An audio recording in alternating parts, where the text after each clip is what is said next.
you have not seen in a really long time from us. This is of course Rillian with Team 2MK, and we are playing some Guilty Gear today. Possibly restarting to the point where we're likely to do so more. But either way,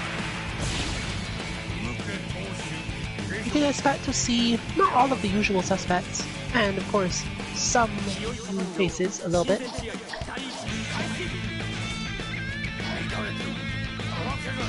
As well as new plans, new ideas, new things that people are trying to do and practice. Except OmniRapid, who basically is probably going to play those as always. But if you feel like joining us and making OmniRapid learn something or play differently, feel free to.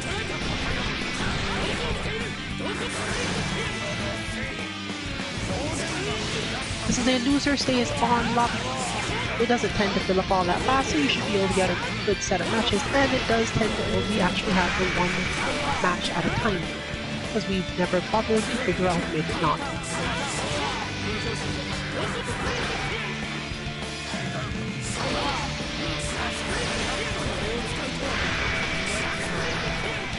Indigo Wolf, which you might know as the Wolf from other games, joins us in the mayhem, finally.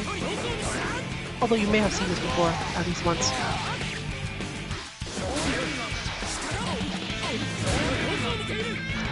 With the general intention to play Kumehyun until some different piece of information is available. This character is complicated and relatively difficult to master, but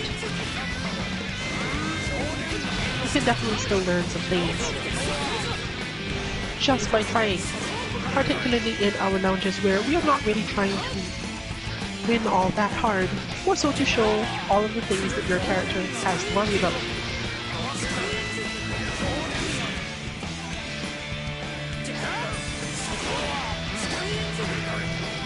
Which usually means playing a lot of neutral, understanding of ranges, Guilty Gear mechanics, and execution stuff.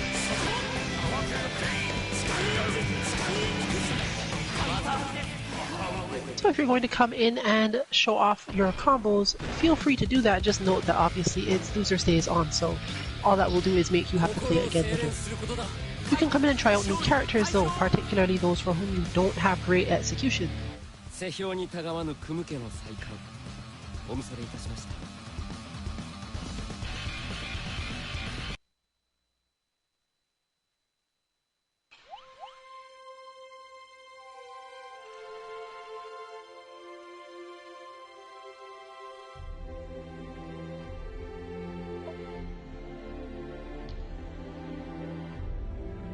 Given our late start, basically just before 8 instead of 7 Eastern, we're not absolutely sure how long we'll be going with this one. Normally our lounges for this game continue all the way up to 10 PM Eastern, but we're not expecting that today.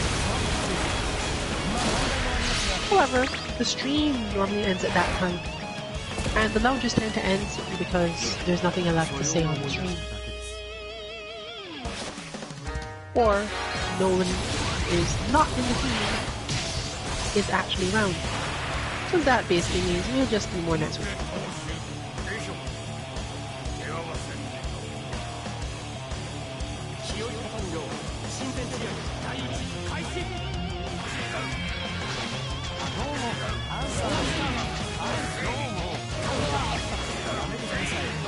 We often discuss minor matchup things, one of the most important ones being usually for answering which purchase should I set first for what character. Kum is mostly like Kai, fairly easy. You can either set high in front and low behind, or both high, depending on the player's style mostly. Kum does not attack directly over his head or even up in the diagonal all that well. He does decently, but not so good. And he doesn't have a lot of really quick ways of dealing with answers mix-ups in that space. With a lot of moves that have a long startup, Answer also gets to do a lot of things involving moving into range specifically to intentionally react to counter. But again, this doesn't matter that often. Kun generally wants to zone more, and that's why the high perches are to keep Answer out of the range of anything related to projectiles.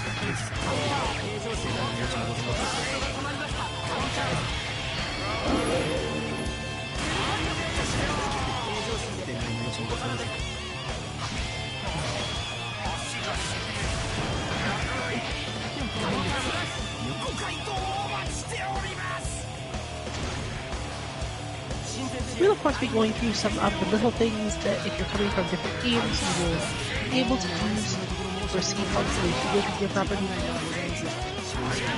Though these are not super important for this style of stream. We don't expect to hear too much about it. The most thing we'll probably discuss is the EX moves concept that comes up.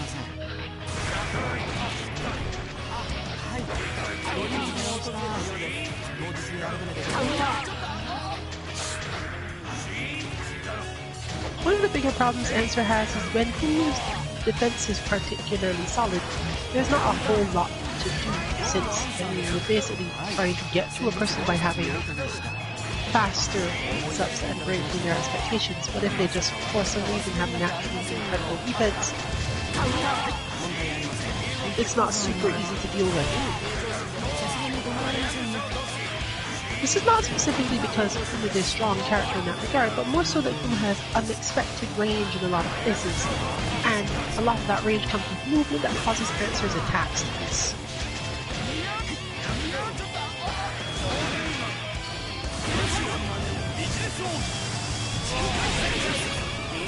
If you do get your combos started, or your pressure started, you usually get a good place.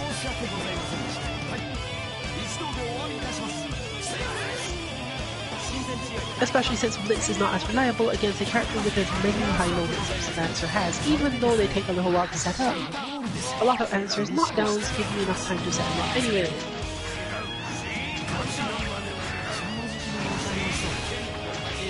And since Kun does not move very fast or necessarily attack across quite quickly enough, especially at max range, Answer gets to place perches fairly liberally. Placing both high makes things even harder because Kun will often have to move into the space on purpose that Answer wanted in the first place.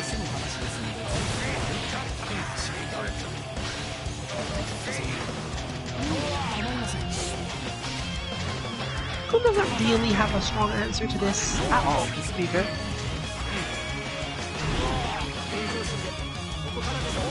It's absolutely possible to find the right timing for the projectile to get through certain things, and definitely, when Answer is entirely out of range, or is too close like that and doesn't have time to retreat, you get to fill in charge moves and YRC certain very specific things to get in. Which brings us directly to the question of what EX means in this game to people who are used to playing games with EX moves.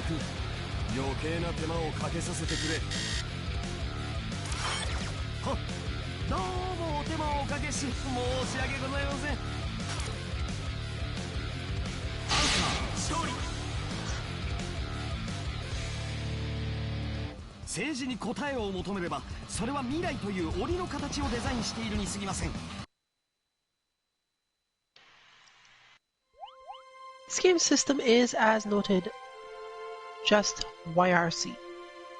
Technically RRC as well, PRC, but we call it YRC because that's the most likely thing you're going to hear as a beginning player, and the meanings related to it. YRC, yellow Roman cancel, basically means that you have started a move, you press the Roman cancel button, whatever that was for you, and it will cancel the beginning of the move with a yellow ring around you in a flash. And this means you will not actually finish the move. However, if you were going forward, any momentum you had as a result will be almost always kept. Whether it be aerial, grounded, whatever you wanted to do, there's a good chance that, yeah, get to keep all your momentum, and occasionally, not necessarily the properties of your move, but there's definitely some moments of momentum within moves that don't look like either beginning or the end of the move. And this can be helpful if you learn to do things like timing and spacing.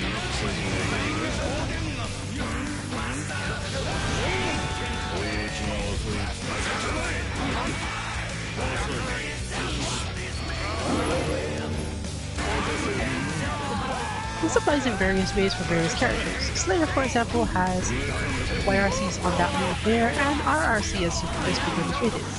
RRC happens when you are already in the part of the move that hits people, but once again, if your movement is in any way confusing, or you have a certain specific timing within the move where you get to use different directional momentum, you can moment cancel at that moment. It costs 2 meter or 3/4 of your bar instead of 1. And this allows you to do better things, such as create certain types of mix-ups, particularly if you just gone into the air and your opponent doesn't know exactly what will come back down. If you've managed to get over their head in a particular way, usually an attempt to dodge their best anti-air options are usually 6 or forward punch. Their problem gets much stronger much faster, especially if it's like a toss-up. They don't know what to do there.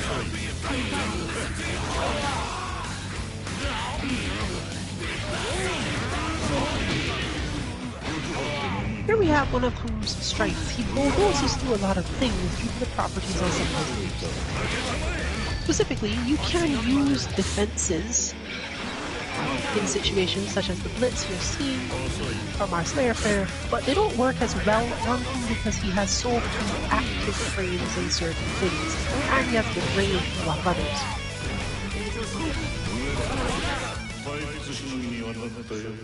He can spend a very long time charging a move, and then the move itself has few active frames, meaning that when it does make contact,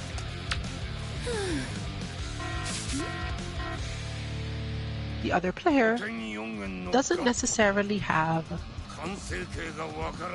any method of dealing with it. They just blitz and nothing happens. Whom gets to block. They end up at close range, which is often what we wanted to begin with.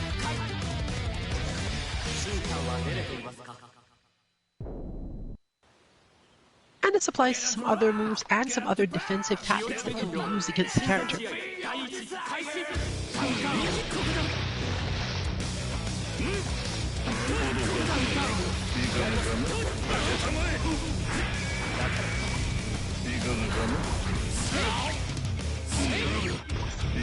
But that brings our Slayer players' relative stress at the moment. Working on players' command grab. Command grabs in general are difficult inputs for people who are not used to having movement, especially when you have to do really tight timing or crazy nonsense to get them to work correctly relative to your character. And Slayer is the most complicated example of this probably I have ever seen, though I'm sure there are others. Slayer has some crazy stuff with it that you have to learn eventually. But, of course, the starting point is just, can I grab you at all, and do I have range? Command grabs usually have relatively short range, and in many games where there is an EX version, you can use it on people to get longer range. But as we started by discussing, the EX style system in this game, meaning YRC or moves to functionally get other approach vectors rather than other moves. You can sometimes do other moves, but the point is genuinely cancel something or make it less dangerous to do it. That doesn't help you. Basically, Slayer's command grab is a heavy limited move. You can't YRC command grab and expect him to help you because he's not going to do anything. He didn't have any momentum to begin with. Nothing new has happened and nothing new is likely. This is particularly true if you whip it.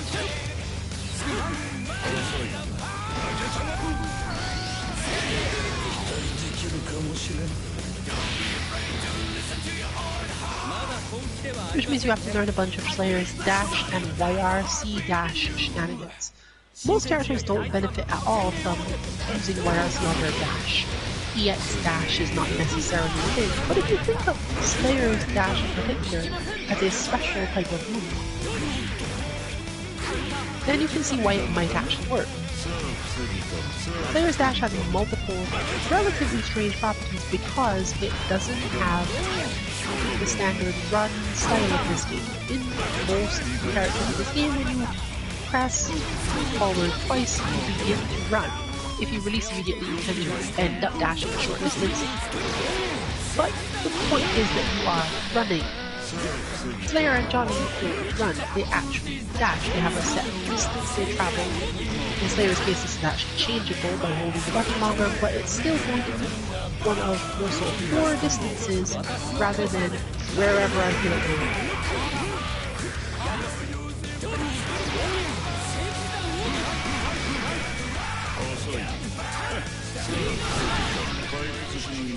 going. Barely over.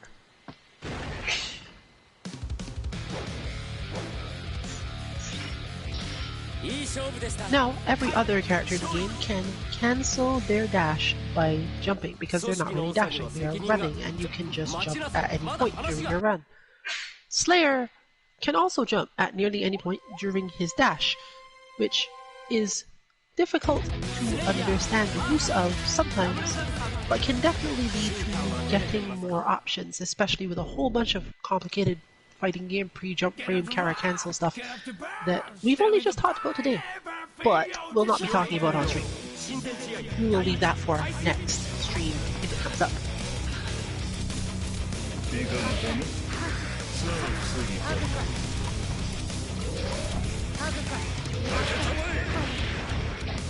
The other difficult part of understanding command grabs if you don't play command grab characters is knowing that because they are faster than most moves, and because your opponent genuinely can't escape them in basically any way except if you're playing unison.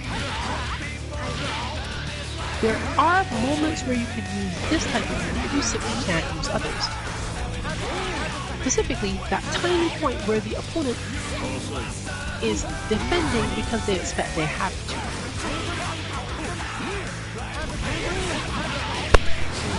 Doing things at that moment allows your character to shift the expectation so heavily that your opponent wants to get away from it, even if you never land it, even if you don't have the skill to land it. In some cases, this is even better because you end up hitting an attack that catches them trying to escape it. To the point where people specifically design characters sometimes to not have that type of attack actually happen when the command grab fails. Because it does tend to heavily favor people who can't necessarily execute it. They just do the thing. Everyone who's used to fighting higher level players who actually try the command grab thinks, oh, this does a lot of damage, I should try to get out of this. And then they get hit by the chase move just because the player couldn't actually do it recklessly. This is useful for many reasons, and of course you can use it to your advantage as a player who is perfectly capable of doing the threat.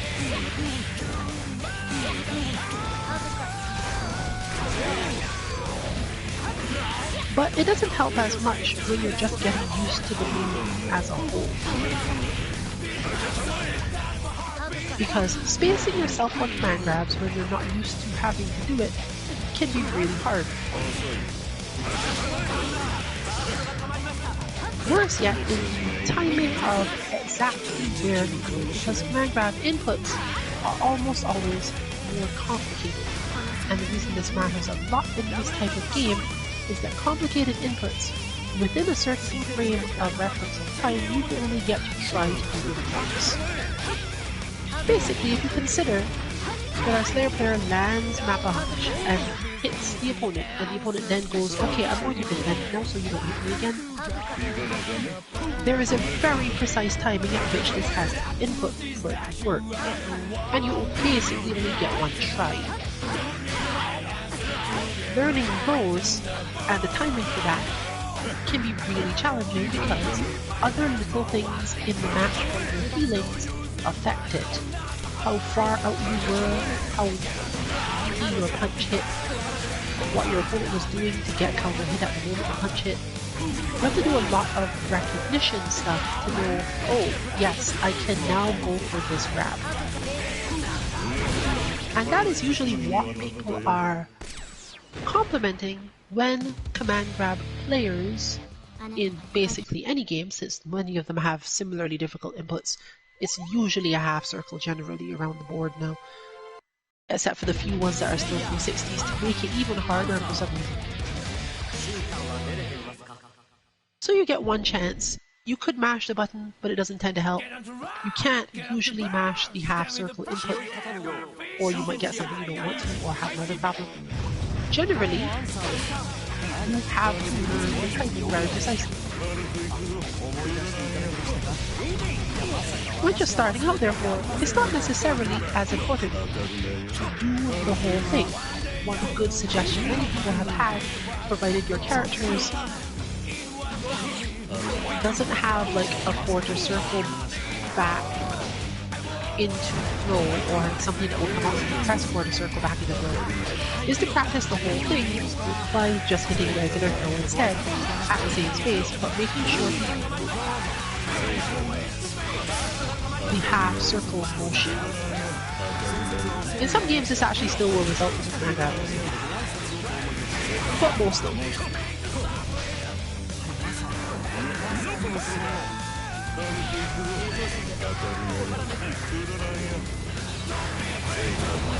In particular, games like this one where it's relatively easy to stay out of extremely close ranges with your opposing character, command grabs tend to be a little harder.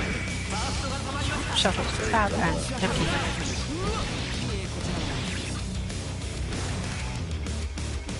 But Slayers is special and is generally relatively rewarding, both as a feeling and as an actual mechanic when you land it.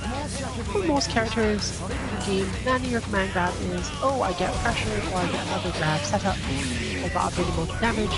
Slayer is a little different in that he gets a buff. This buff only lasts for 3 seconds, but they recently-ish changed this so that when he does it, if he can manage to land another one, he'll just extend the buff instead of resetting it. This honestly doesn't turn out to be that different in practice, because the move is relatively long, the setup for the situation for it is kind of long. You generally can't bite grab into dash bite grab because your opponent's staggered in a specific way, etc. etc. But you know, there are certain quote-unquote hard call-out situations where you actually do get grab multiplied in your row, and it's nice to have the benefit. However, it's not exactly so great because the benefit isn't that your next special, or Overdrive ID Super, is a guaranteed counter hit, and Slayer's counter hits really hurt. Slayer specials often really hurt because counter hit gives you additional properties. Of course, a good thing to get, but the 3-second timer is kind of stressful. What it does cause is something really interesting that does often lead to getting grab points. If your opponent gets grabbed, they're expecting you to try to hit them, simply because that's the whole point of the buff. If you then choose to not do it and leave them with simply the fear that you will try, they're likely to defend, meaning you have a good chance of mixing them up and getting grabbed again. Depending on their mindset, this actually can extend things. Or it can then lead to those situations, which is one of the things you're likely to see from our Slayer player a lot. If your thought is, oh, Slayer's out of range, you can't possibly hit me with anything from here, those startups are too slow, I should strike first. Well, I have a blitz to introduce you to.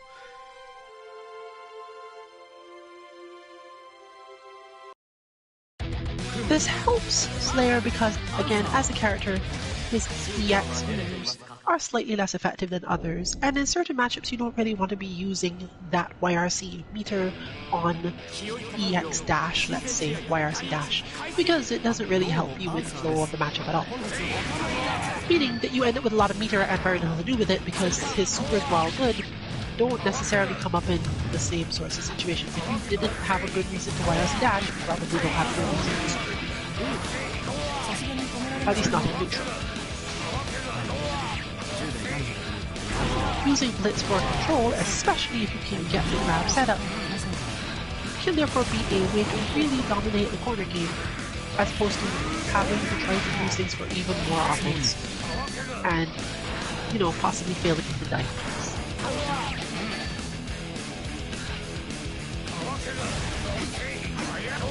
But we're back to discussing we started. Answer and who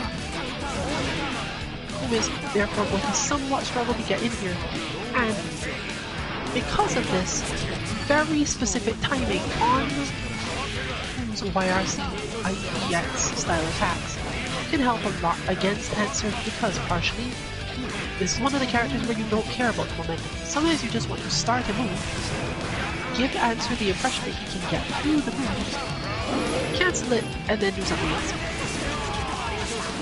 This is particularly useful when you have a lot of meter, you can just super.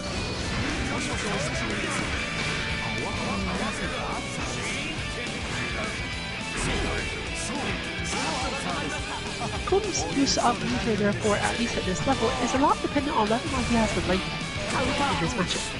If he has the life lead, mostly building up on it or sitting on it is probably better. Because Answer takes a lot more time to chip away, and when Answer does decide to try to get in, the meter has its uses then, and can often be set up, particularly because Answer doesn't actually have a whole lot of control over Kumi's spacing. Despite being a relatively slow character that can't easily catch Answer's methods of stopping Kumi from moving in the way he wants to rely basically on Answer being grounded, which means that he's susceptible to certain other things that will happen anyway.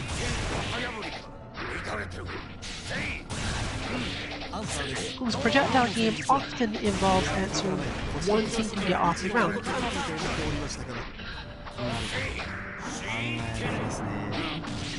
And once they're far apart, for whatever reason, it makes much more sense for them to throw out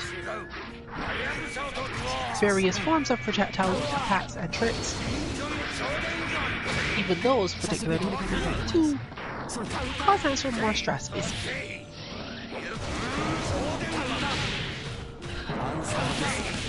This is not necessarily because Answer's options are so slow that he can't evade these, but it's a really important thing for zoning in games in general. Making your opponent evade projectiles is one of the core principles of zoning. As soon as you've got them at the space you want, and you make them evade the projectile, either by going straight up or going forward, you can probably anti-air them, even Answer. And Kumi in particular has some special setups relative to moving the projectiles around that mean that jumping straight into the air isn't necessarily going to save you, you might land on it.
Kai is capable of playing a strong enough counter zone game to make close range battle really difficult.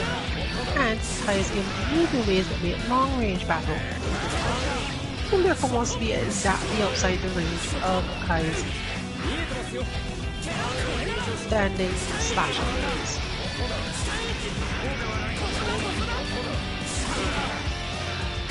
This will generally cause Kai to attack throw more projectiles, but what you want is not so much outside of the range of the attack, but rather to make Kai think that you want to get in so that he presses something other than projectile.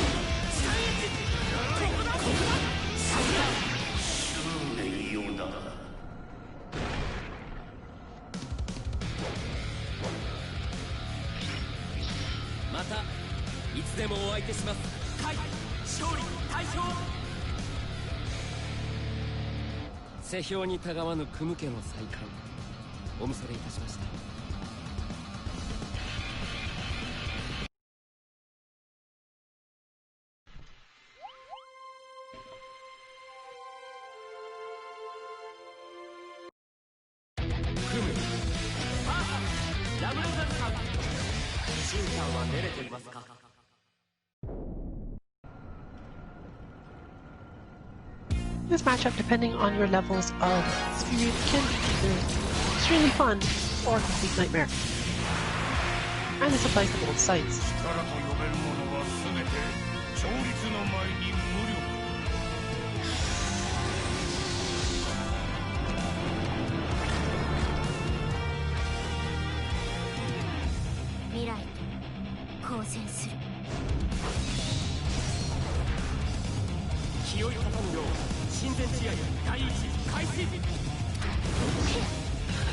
Kim does not really need to move closer to this character enough to have to worry about most of her stuff, but she's good at gap closing. So you can already see one of the stronger methods in play here.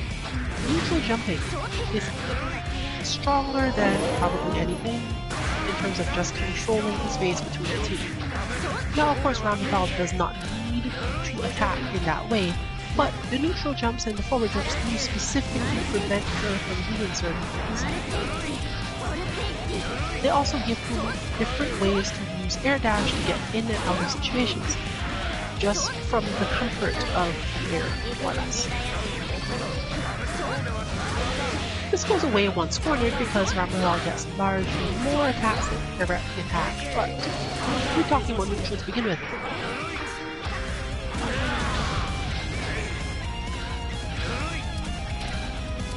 When they're separated, you can generally just throw projectiles. It's not she has no answers to this, but you don't care. We'll get back to why you don't care in a bit, depending on how long the match goes.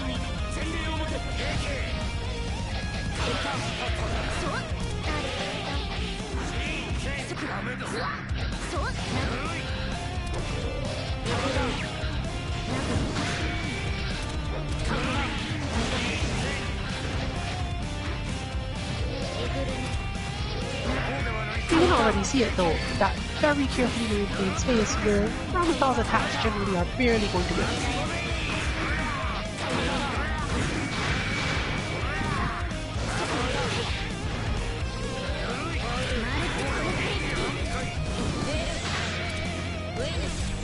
But once those are out, you have to care again. And it was still a basically really well set up situation. If you can push Ramathal back, deploying of the pair doesn't help as much because you can retreat fairly far out while still managing to keep on fighting. Projectiles really help in this regard.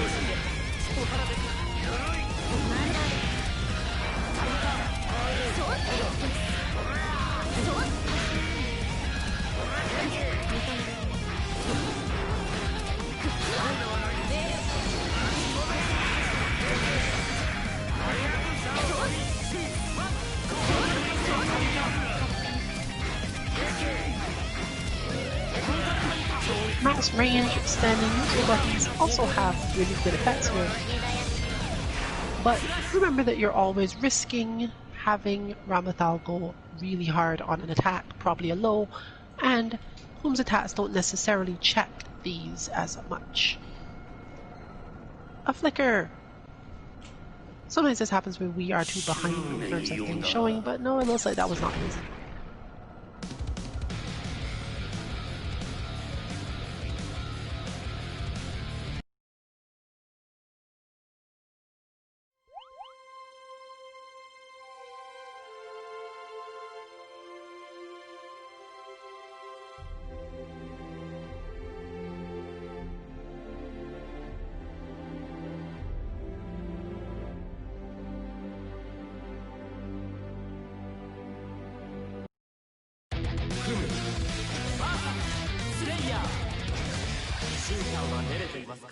One of the disadvantages for Whom in this matchup is always the same.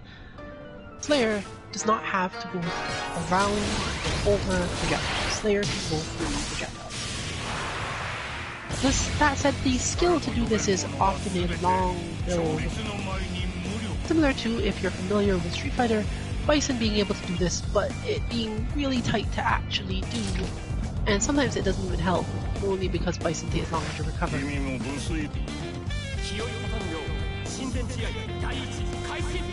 One of the reasons it does not help as much is simply because while it doesn't let you get much anything if you on dash into projectiles, the better spacing at which you can do this often doesn't result in Slayer being able to do anything once out of the dash even.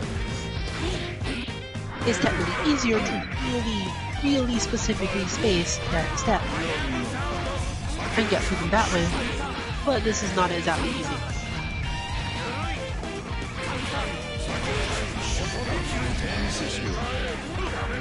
One of Slayer's best options, therefore, is actually completely different. Watching for when Who has whiffed an attack, a physical attack, and using the dash then.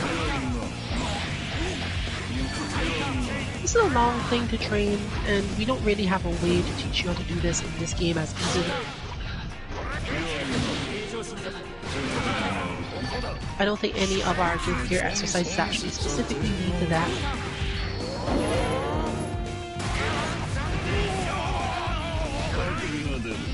But there's still some stuff you can get out of it.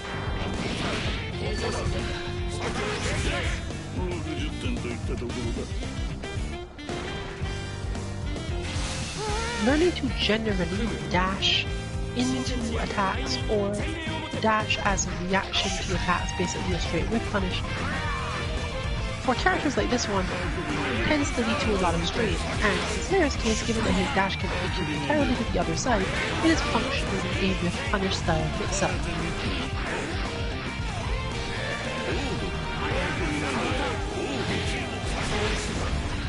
Adding the command grab to this means that the opponent cannot just worry about, well, which side should I block? The question is, actually, should I block at all? Because if I am in the wrong position, it won't really do anything.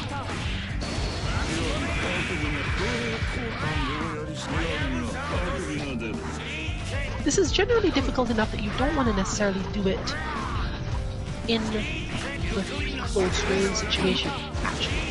You generally want to do it when you're confident your opponent's move has been. And you don't have a better punish, basically. While Slayer does have a lot of moves that reach quite far, they don't necessarily always convert into giving enough damage on a whiff punish to be worth doing as a main thing when you have other options to help your position.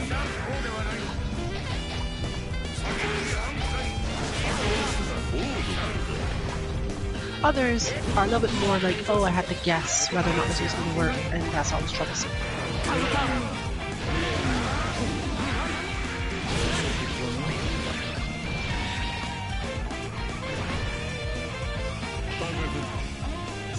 The dash takes a lot of the guesswork out of it, especially since if your opponent chooses to retreat and you happen to continue the dash, probably your muscle memory will get you out of the situation as a negative anyway. You will still dash, but they were retreating and you probably didn't care. The difficulty from the command grab side is when you don't know which side you're going to end up on either. Once again, the command grab's execution is relatively straight, particularly in this game, meaning that you can't just decide, oh well, I'll just put in some option selecting style thing and hope it works. This is compounded by the fact that if you try to start the execution while Slayer is crossing your opponent up, the situation shifts, as in your input has to change, making it even harder. One of the better bets in the ambiguous situation is to assume actually that Slayer will end up in front, because your opponent is probably also assuming that Slayer will end up behind. This happens a lot in fighting games. The player who does and then makes up so ambiguous that they don't know which side they're going to be on can generally expect the opponent is going to think, oh, you're trying to mix me up by getting to the other side of me, at least at this level.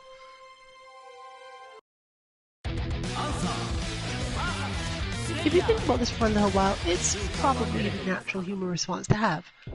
It is not terribly hard to defend from the front if you were defending from the front already, and therefore the opponent will think, oh, you're trying to get through my defense by going behind me.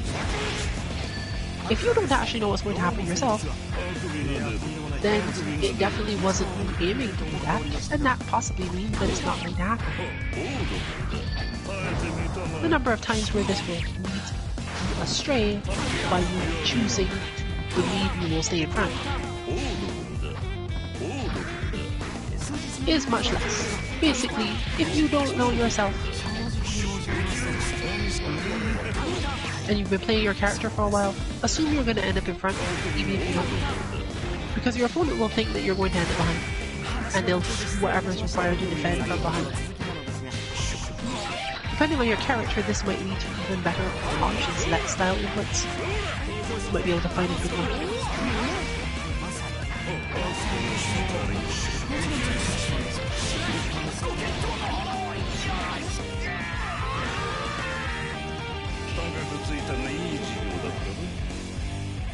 The perception of time in fighting games comes up a lot when you have characters that have these slight, strange, short duration style buffs.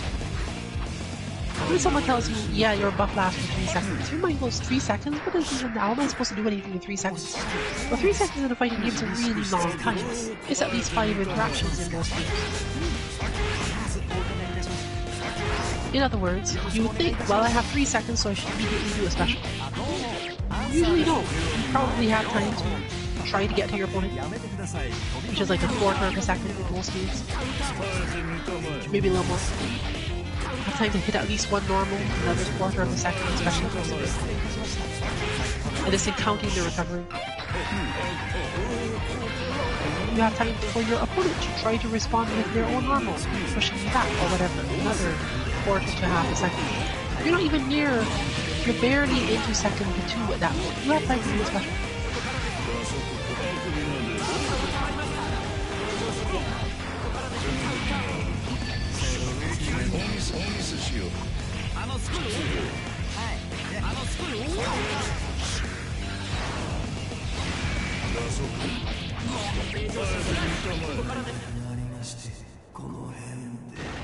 So while I wouldn't say you have all the time in the world, you don't necessarily have to think of it as, okay, the first thing I should do after I have done this move is look for which special move I think will hit.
Answer's minor benefits in this matchup is telling that Kai takes a long time to land enough damage.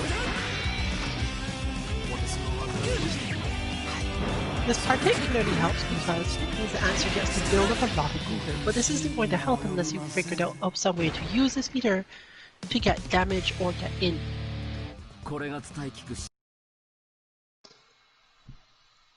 And by most standards, Answer's problem is that Answer's moves don't benefit as much from using the YRC to get the EX version.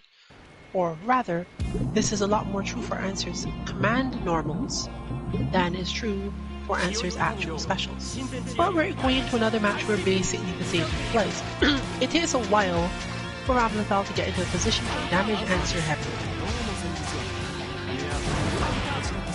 Particularly because she's relatively slow moving outside of very specific attacks. Attacks that Answer generally as a character doesn't care about due to ways that Answer's quicker punishes work.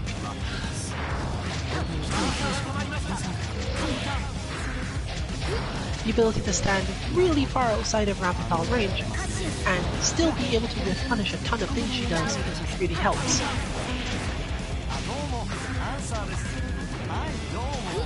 And as noted, this ends up with a relatively large motivator to make comebacks with if, for whatever reason, the Answer is having trouble. When she's close, you can use the dead angle attack as the equivalent of a TV reversal or guard push to get her back off, especially mid screen where you don't worry about it at all. Or you can just defend out because the opponent is expecting that to happen.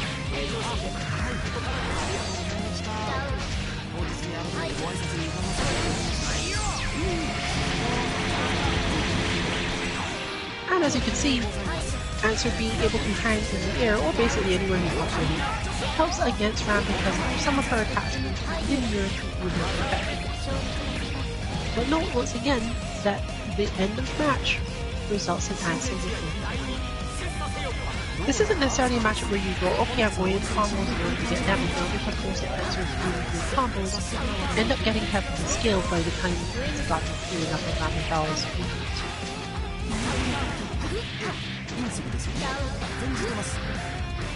But it still helps, particularly when given a moment to breathe as you just see.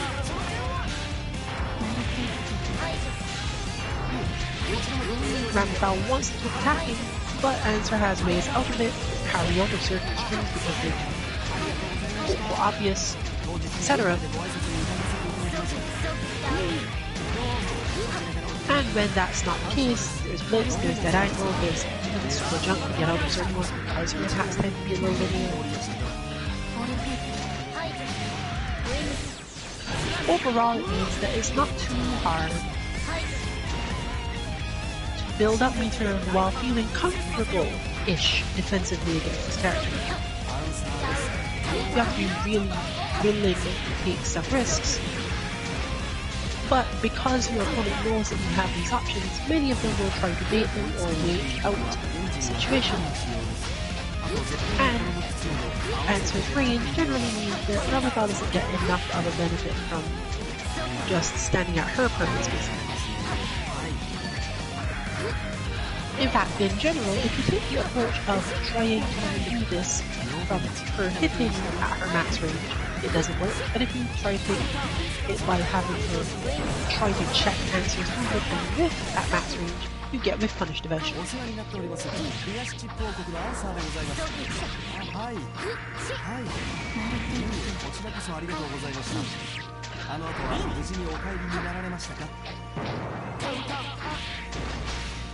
After that, we don't literally just teleport out of the corner if you need to. And this gets complicated.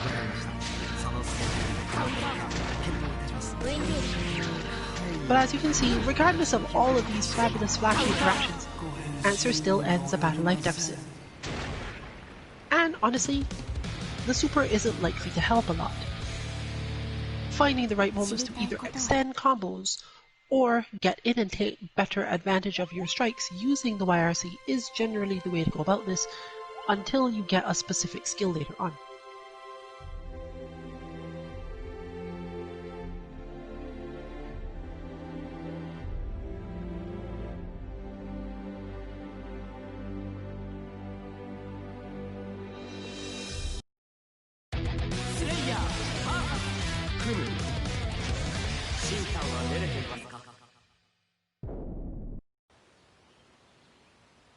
down to rock, get up to burn, stand with the pride, ever feel your desire. 気を立たぬよう親善試合第一開始。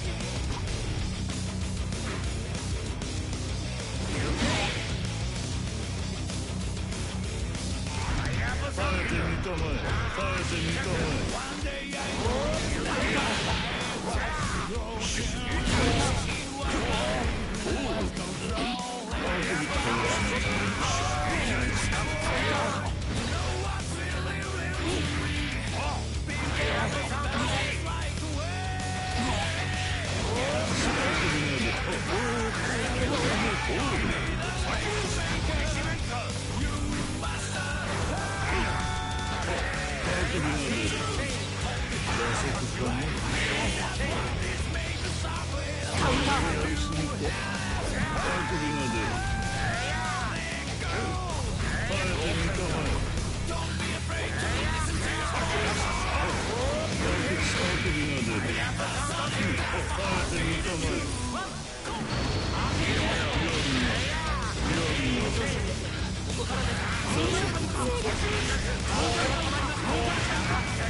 Barely missed the grab, leading to the super, leading to the fabulous moment of Slayer appearing to simply snap Yu's energy orb out of the air. Good stuff.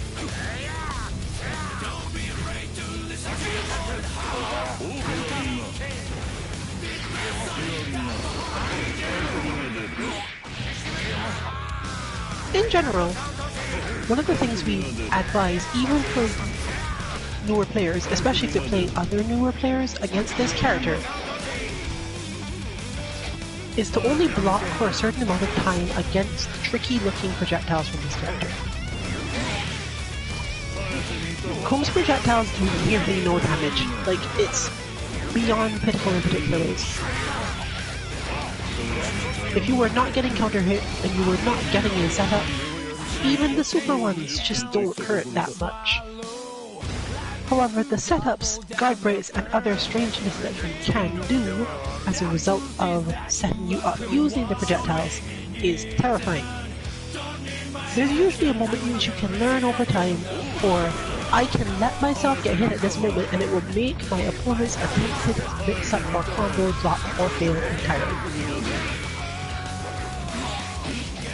In fact, when he does full screen projectiles, because the hit stun on them is so relatively low, you can actually get more out of it by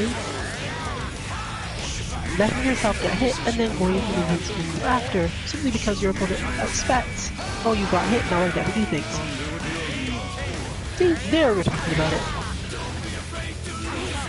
The overheads, the strong combo starters, the dizzies. Why deal with any of that when you can just not block a projectile that's going to do way less damage than any of it?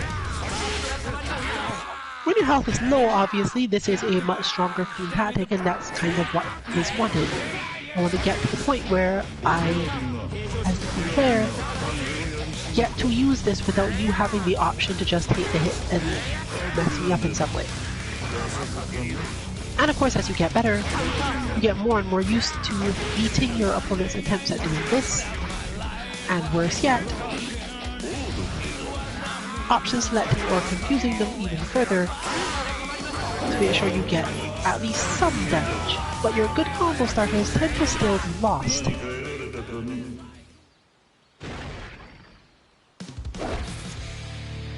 So at least consider if you find yourself facing this sort of character and ending up blocking forever only to then get broken by mix-ups you can barely see anyway, just block for a little bit and then stop. Because of the way the interaction in the game works, actually, many games will keep you blocking even if you release the block button, as long as the move will keep on hitting you at a certain rate. If you have no idea how to start off with this feeling, just let go of block. The reason is because when moves hit at a certain rate, it will work. If they change their rate midway, you won't necessarily keep blocking. And for the starter kit of how to fight through the game, you actually probably can use that type. If your opponent is better, they'll at least be used to this because this is the easiest thing. You would have learned all of the setups relative to someone failing to block. But there are definitely timings you can learn and get used to the idea that, oh, this doesn't hurt that much. And that's one of the first things you need to learn in any fighting game. It is so difficult to play absolutely perfectly that playing in the sense of, oh, let me make sure that everything my opponent does is just not that painful.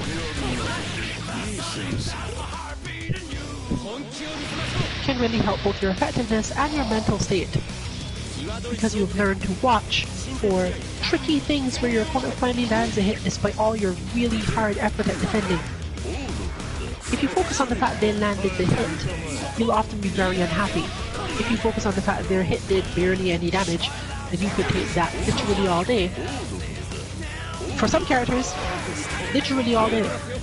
Slayer's command grab, which we have not mentioned before, actually heals Slayer for the amount of health damage it does, meaning that if you keep on ending up in the situation where your opponent gets command grabs, say half the time, and they check you and stop you the other half of the time, until their damage outstrips your healing, you have no reason to stop doing this. It is also one of those things that Slayer can use as a punish simply because, oh, I don't have the life lead right now, or my health is a little lower than I'd like. I could get a bigger combo, maybe, but I might have to use meter and do all these other things. I'm not in the mood for any of that, so I'm just going to bite you, get my health back, and we'll go back to the neutral.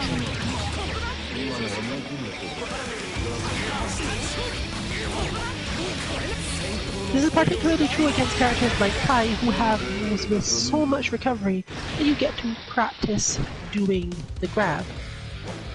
And you can almost always do the grab late, because who doesn't block on the end of that?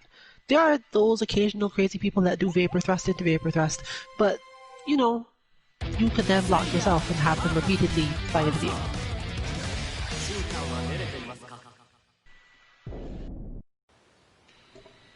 Get up to rock! Get up to burn! Stand with the fire! Answer's movement makes it harder for Slayer to get this grab in almost all situations, because it's more likely that Slayer actually will end up on the other side. The rule that I mentioned before of assume you land in front doesn't necessarily apply here if the Answer player is particularly active.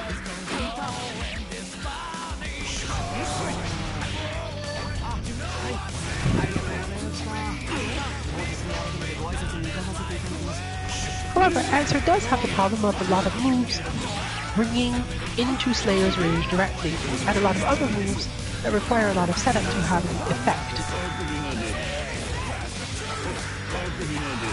When you've learned more complex versions of Slayer's command grab setups, you can get more stuff happening. But against this character, a lot of the time you don't necessarily want the command grab so much for itself, but simply to make the opponent want to get away from it.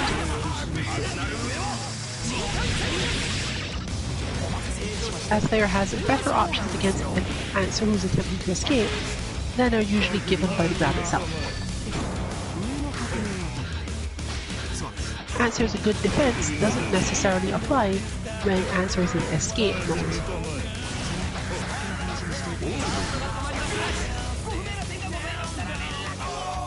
And Slayer has a lot of reach when he's trying to catch people.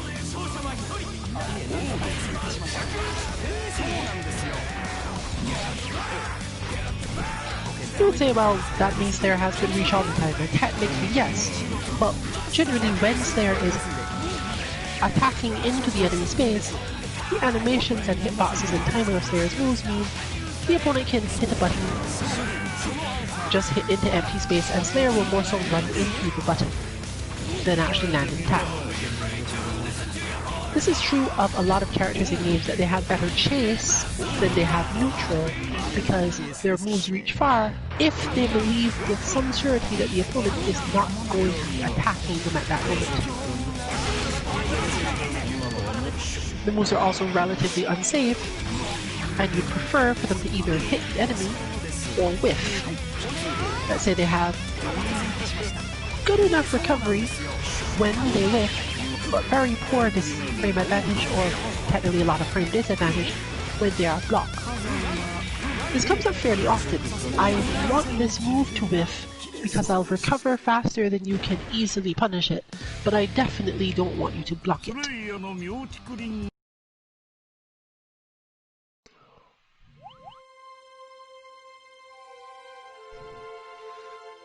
For various reasons, Slayer is in fact made like this as a character. Mostly because it's the fairest way to design a character like this.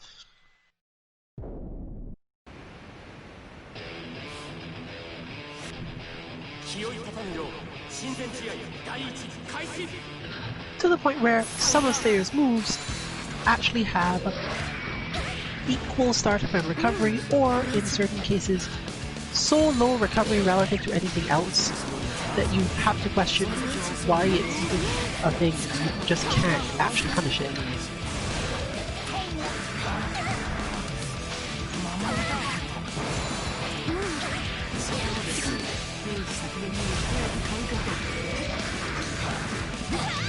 Most of Slayer's moves out of Candy Step, for example, aside from Pile Bunker as it's known, the big rush, the big heavy punch forward, all recover in about 16 frames, which is again about a quarter of a second.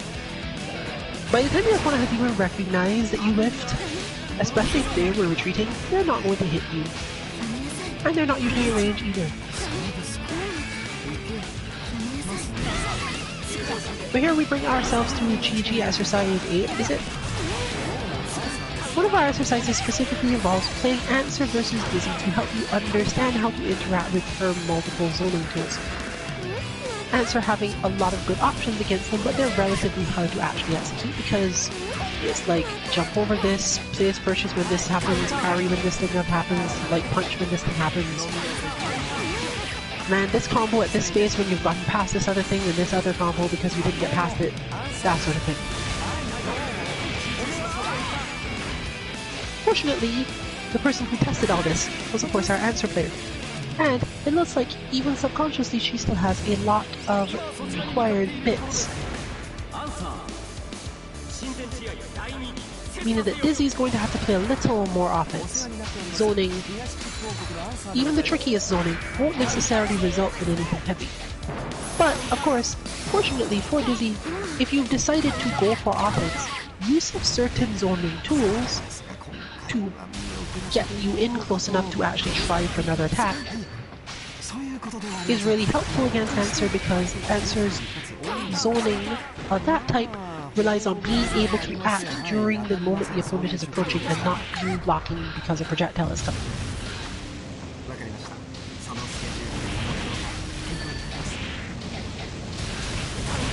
Basically, you see the interaction between the cards and the various ice fish and similar. If Dizzy attacks and approaches, the cards have less meaning.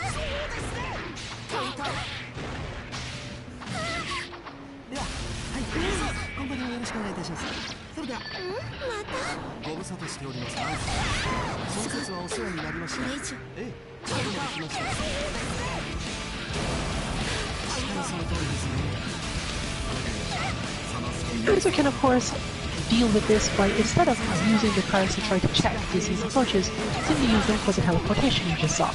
And the teleportation can usually be done fairly safely, directly out of either blocking Dizzy's rushing attack, or in certain cases, depending on the actual zoning tool used, go right past it in a way that doesn't result in Dizzy getting much advantage.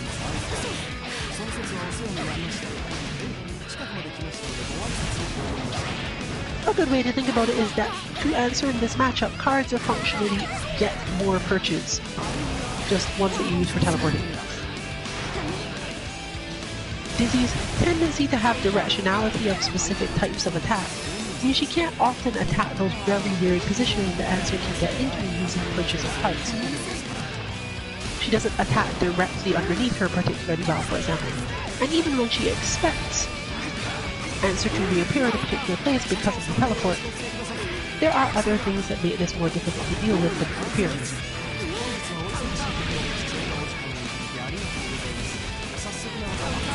Because it's a lot of tracking very small parts of animation, since you can't afford to be early on a lot of things.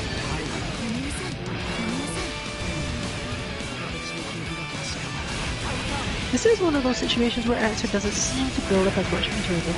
This is mostly because a lot of faultless blocking is required in different places, and occasionally blitzes are needed. Dizzy gets a lot of meter but doesn't necessarily get to do much with it. She's well set in certain cases, just going, you know what, I'm just gonna super. Literally need to dodge this moment, since the super lasts so long that most of answer's counters to being zoned don't apply.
Code is blessed by having a very specific thing you don't often see in these games when it comes to projectiles.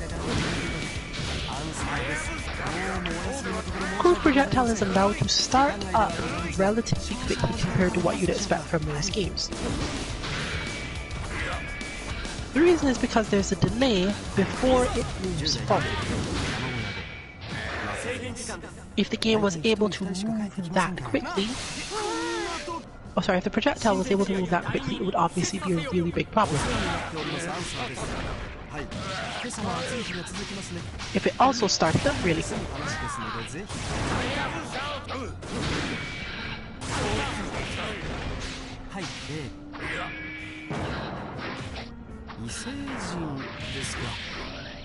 But it does mean that this character is able to use that projectile in the way that a lot of other characters like to use their sorts of projectile moves, basically as a poke, as it is known.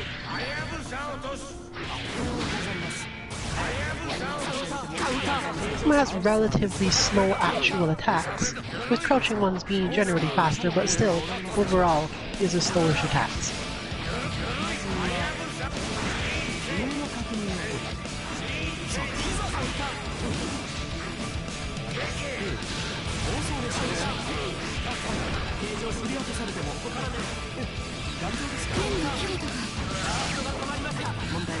The closer the attacks are, usually the better off you are.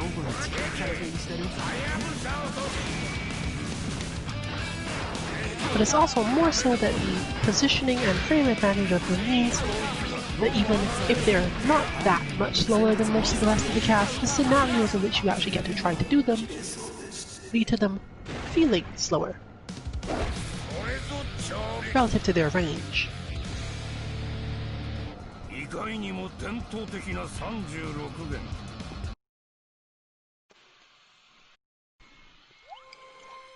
Most projectiles in other games start in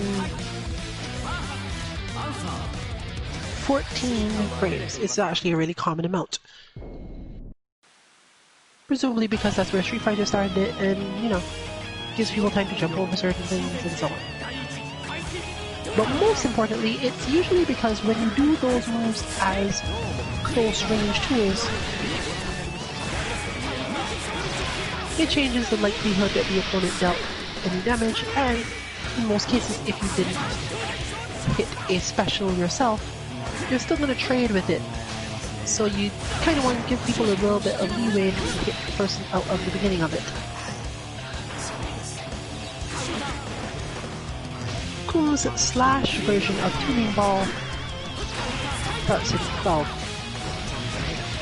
This may seem like a really small difference, and it is. But really small differences absolutely matter.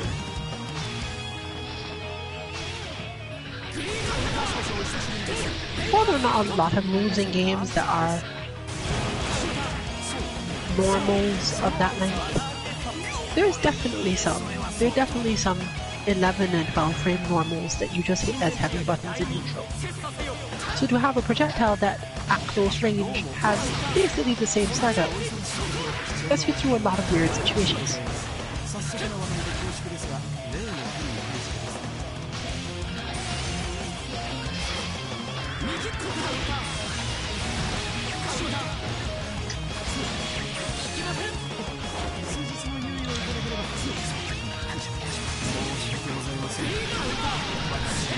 The heavy version of this move has really long startup instead.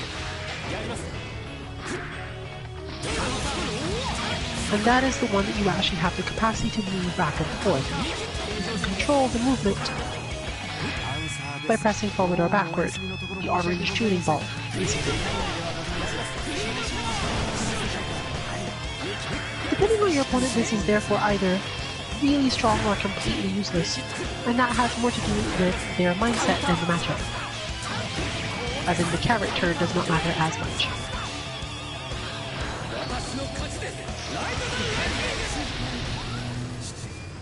The main problem with Tuning Ball is that it's really unsafe. Meaning if your opponent thinks you're going to be using this in neutral, they'll just, you know, block.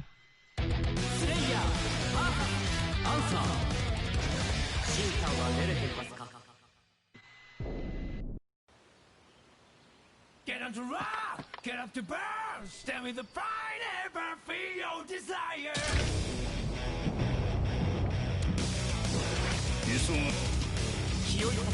But that brings us back around in our circle. EX moves.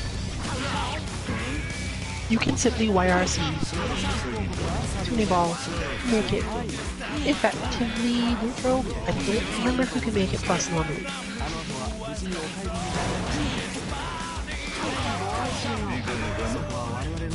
And of course, the actual execution for this is difficult enough that you're not necessarily going to be expecting it from a day 3 movie player. Unless they're used to the general concept of this in other games. Still, it's definitely something you can think of as a tool rather than coming to a core conclusion about things. This is often why we mention tactics on stream. Not necessarily because anyone on stream is going to be doing them immediately, but understanding that possibly your instincts or your spacing for certain things isn't wrong so much as it is underdeveloped. There are things you can use this for, but they'll have to wait until your execution is better. Or in some cases your whip punishes well. two sides of the same coin when it comes to that particular aspect of play.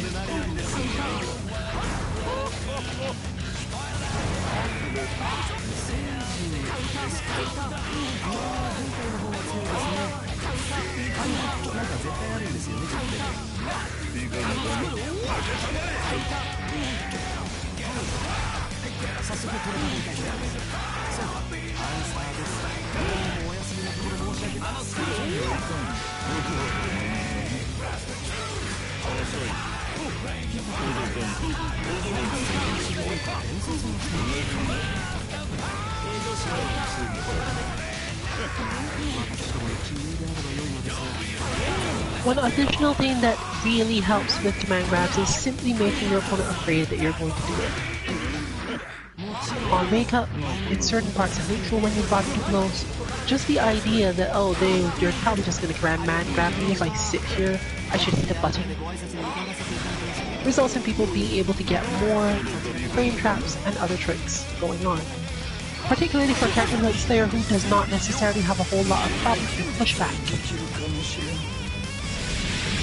Slayer's moves usually have enough momentum, if done correctly on a defensive opponent, to stick to them. And while the pushback does often mean that Slayer cannot immediately just do the command grab, the distance that he needs to walk in order to do it is much smaller. In fact, it's not necessarily obvious to players when they're just lining up with playing games, but you don't really care about the fact that you have a forward input at the beginning of the move. You can just be walking forward and roll all the way along the bottom of the controller to back to do the move. You don't actually have to release it in order to press forward again. Interestingly, Slayer is a character who kind of wants to do this at a particular moment because, as we mentioned at the beginning, a whole bunch of jump cancel, dash cancel, guilty gear shenanigans. But in general, this means that you can build up a style of doing command grabs that allows you to do them by doing the first part, the walk of the input, a little bit longer, especially at closer ranges. And mentally this is important because you can afford yourself to think of this as delayed / walking command grab.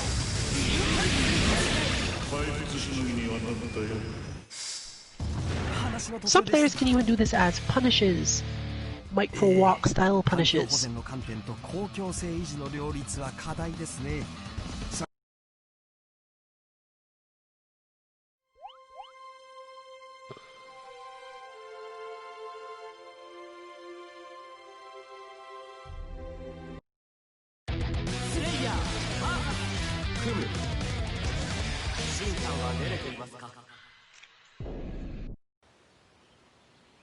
Get up to rock! Get up to burn! Stand with the fire ever feel Characters who tend to fight from just outside range by using approaching normals are absolutely the people you most care about using the light tuning ball as you're seeing here. It does such an incredibly good job of keeping those characters from doing as much, because it happens at a range where they don't have time to react to the fact that it's happening.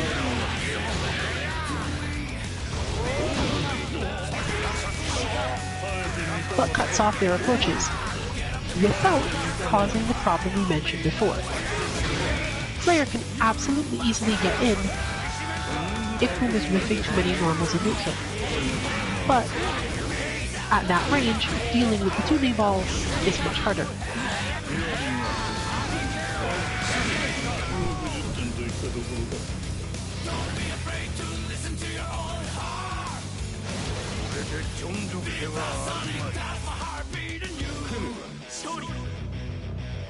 At a certain point, you're just making your read. You actually aren't reacting to the tuning ball.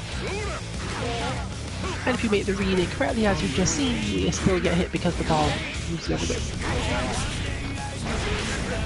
But that isn't to say that Slayer cares about this, because Slayer is a character that is good at getting big damage off of correct reads anyway, so we're back to where we were a couple of topics ago, if you think that you getting hit by light tuning ball, because as I mentioned it's a really weak damage move relatively, on certain reads, if you think it's okay to just take a few hits of this move to occasionally get through it with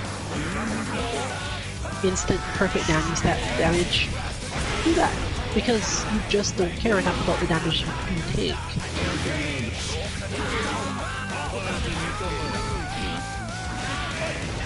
This is more important because, psychologically speaking, the more often your opponent sees a move work, regardless of whether or not it's actually working, the more likely they are to keep doing it.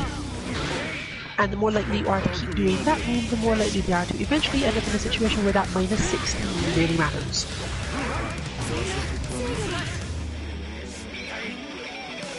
To the point where we would go so far as to, somewhat just demonstrated, advise players to just get hit. Like, when you, even if you have no reason whatsoever to not block, just get hit, because getting hit by the tuning ball changes your opponent's perspective of what's going on in the match, and that is a big deal.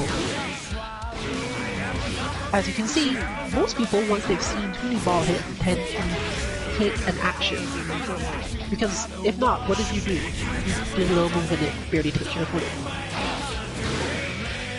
Half the time when you put it out in the first place, the purpose was to gain yourself some time or space, or just keep your opponent from doing certain things. But when they show no fear whatsoever against this move, even to the point of just letting it hit them,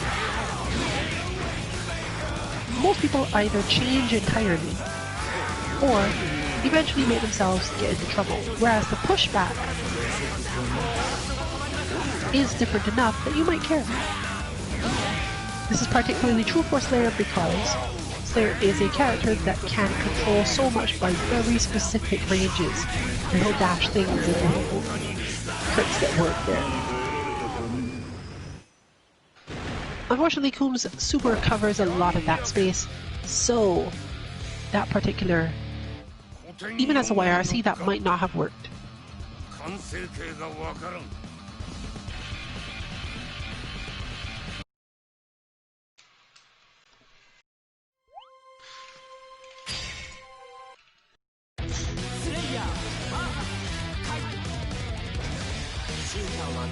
We are drifting toward the end of our stream.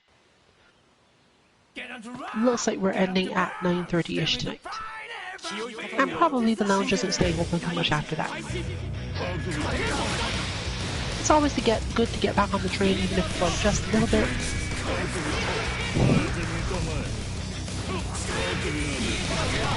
Even at relatively low levels, this game can be enjoyable in terms of tactics and thinking. We're just getting used to things. We leave it as an exercise to the viewer whether or not giving your high level is fun or not. But learning about it generally seems fun.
Listen to your orders.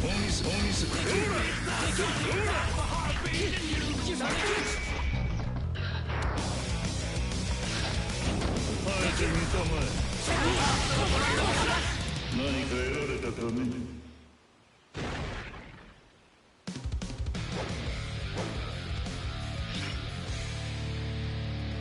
組織の長には責任が。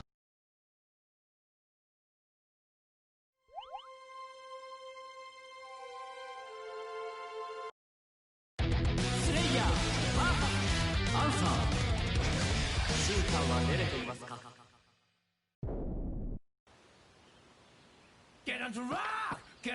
気を立たぬよう親善試合第一開始。負けたまえ。アンサーです。負けたまえ。いや、とんでもない。こちらです。一度は勝てないと思っておりました。上かな。負けたまえ。いかがだな。さあ過ぎた。負けたまえ。負けたまえ。相手が上手を生かすゴールです。さあ過ぎた。負けたまえ。問題ありません。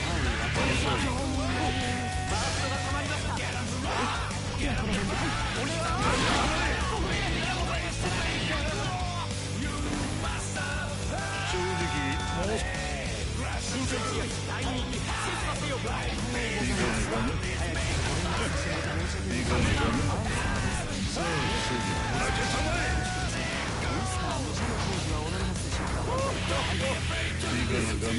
One of the things that helps there most in this matchup is the ability to push answer to the corner really quickly. This is not specifically great because cornering answer is really strong or answer doesn't get out of corners well. It's more so because the interaction leads to a type of corner guard that has to be respected from answer's side. Basically, Slayer can always make at least a bit of a read on Answer's attempt to escape, and Answer can't necessarily afford to stay there.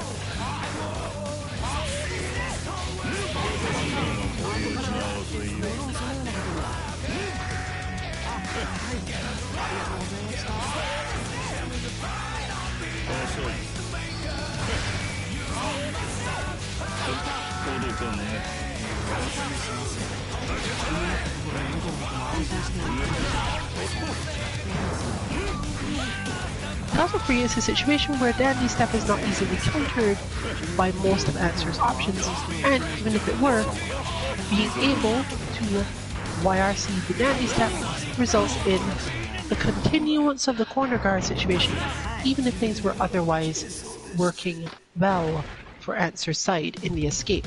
You see your opponent go for Dandy Step, you go, okay, I can parry, I can teleport, I can jump, and they basically YRC on reaction to any of those things, which is why the YRC system is a lot more flexible in many ways than actual EX moves, because you are doing a cancel and can therefore take a lot more paths and options toward things you want.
There we've just seen the crux of a lot of Answer's problems in this matchup. Kai has some relatively committed moves that have just enough range to be a problem to Answer's comfortable spaces on screen.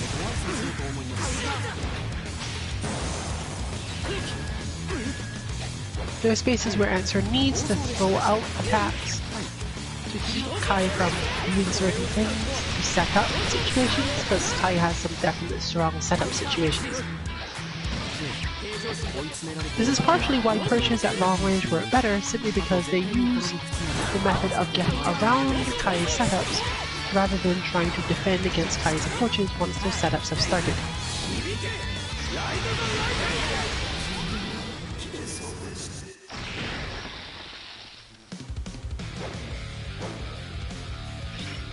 The worst part is that there's technically no answer to this. Literally. The character doesn't have a way out of here. Mostly, Answer's options are to put down the perches and immediately move to the space between them as quickly as possible so that the jump back can land on one and serve as a separate method of escaping that same situation. Answer doesn't want to be on the ground at that space, but it's a little bit easier to be in the air at that space. The final result of this, of course, is that there's sometimes where Answer just wants to neutral jump in that matchup. Though, compared to other characters, Kai is not a character where you go, oh, I need a neutral jump, because Kai will find multiple ways to make you regret this. The difference being that in Answer's case, Kai already has enough good reason to just hit something else, to make an approach on the ground. And a lot of those grounded approaches don't work terribly well when Answer is in the air, particularly hanging in the air, and you can't tell when Answer will come back down. Attacking directly might just lead to you getting parried, or whiffing when Answer reacts with some strike.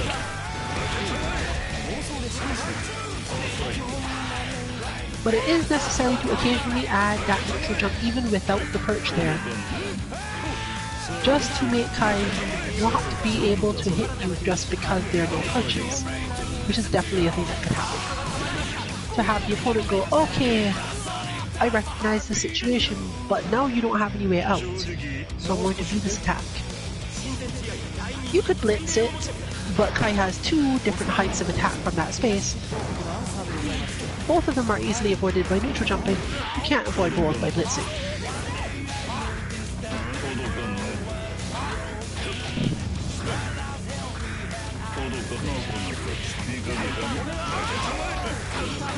Slayer is another one of those characters that has a move where you have to really think about how to counter it. And you have to do this usually by watching the move really carefully at the end. Slayer has basically three interactions with this slide. The first being where you throw it because he ended up too close to you, which he really nearly never does anything about. The second where you rap dash it simply because he takes a little too long to recover for this to work out in his favor most of the time despite his good chase.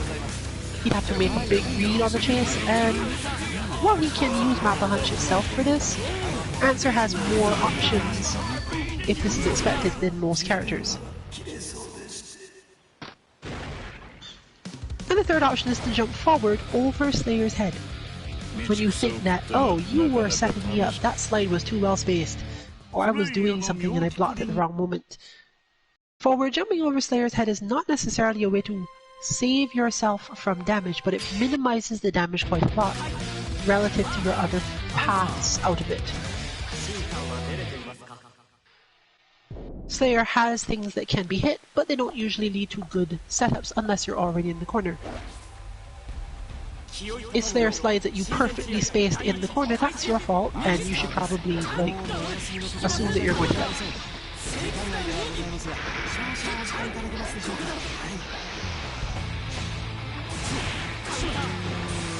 But here we have a similar situation. Pushback has resulted in this, and the neutral jump gets Answer out.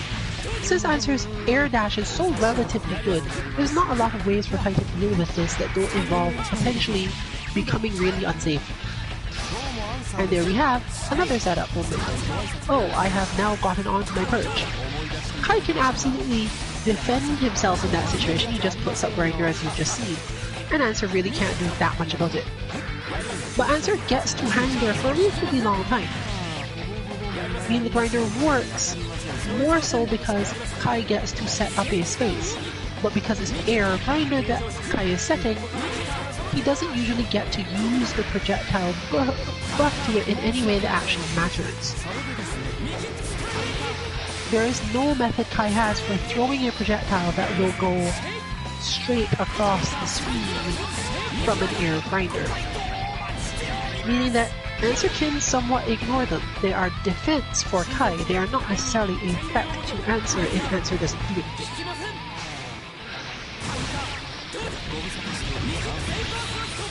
However, it does lead to a lot of damage if Answer does act incorrectly. For precisely this reason, Kai needed to have some defense. As spacing against characters like Kai who have very long, involved, committed moves for special anti-airs, anyone who's played any fighting game knows you eventually learn how to bait those characters into whiffing those. It's very difficult, but you do learn it. So, Kai being able to just put Air Grinder up to resolve the problem and prevent Answer from being able to attack, sometimes not even instantly, even delayed attacks still get caught by it. It's a really nice shield wall style technique to use.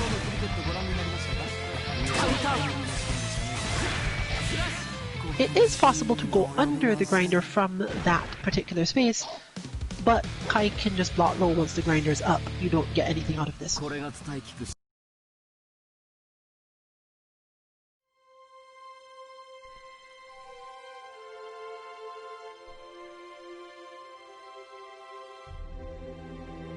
This brings us to our last on-stream match of the night, and probably the last match of the night, period.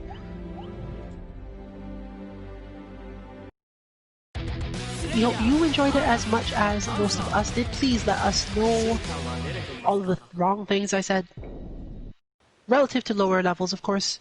If you know things that change things mentioned at higher levels, we're absolutely glad to hear those too, though. Just bear in mind that you're talking to players who might not be able to execute it. If you think to yourself, yeah, you just have to practice a couple hours and you can do it. And by couple, I mean like days. That's not couple at all, really.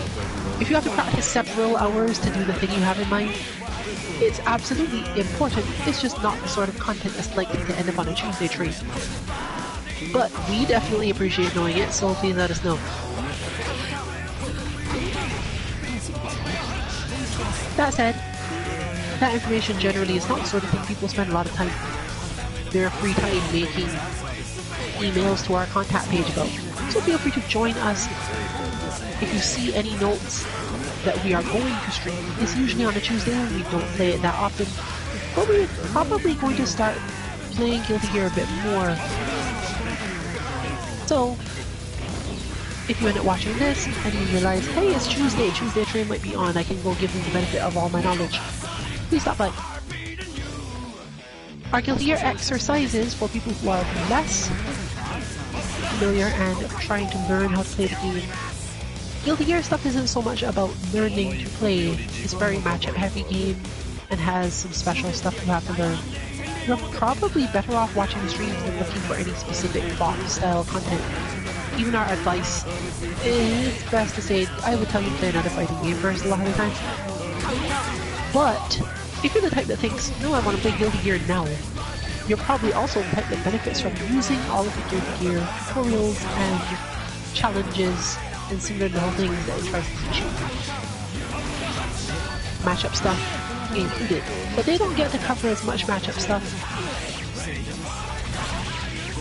Hopefully Strive, if it turns out to be palatable for most people or good, will have a bit more in-depth. The tutorials in this game are really in-depth. They teach you a lot of things, how to physically do them, and we have continued in that tradition, let's say, by adding a little bit more of our perceptions for how it affects players who are just at the mid-level.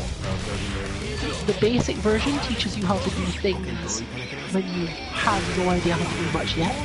And there's some other stuff that teaches you how to do things when you just need to practice the execution on something hard. We were looking for the in-between, as we always are. So you can find those on our website 2-mk.org under 2G exercises, and hopefully they'll be at least a little bit useful. We have no idea if we're going to be developing Strive content soon or otherwise, but you can catch our announcements about streams on our Twitter 2_MK_FGC. Generally, you can assume that the tweet announcing the stream will probably be around the same time as the stream, 7 Eastern most of the time.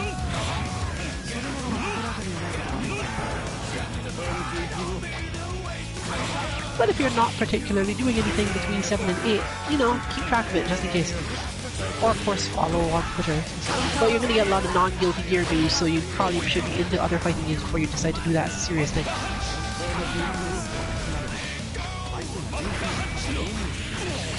If you are interested in those other fighting games and any bot content we have for those are of course all on the same website. Usually under the acronym of the game followed by bots. If you just put in bots, you'll get Street Fighter stuff, but there's also SFV, SF5-bots. In the case of Under Night, please put in Unist because that was when we made them and we technically haven't made their bots yet. They should be mostly the same, but if there's any difference, there will be some weirdness. You might need to report that to us, and that is a good reason to go to our contact page and tell us all about it.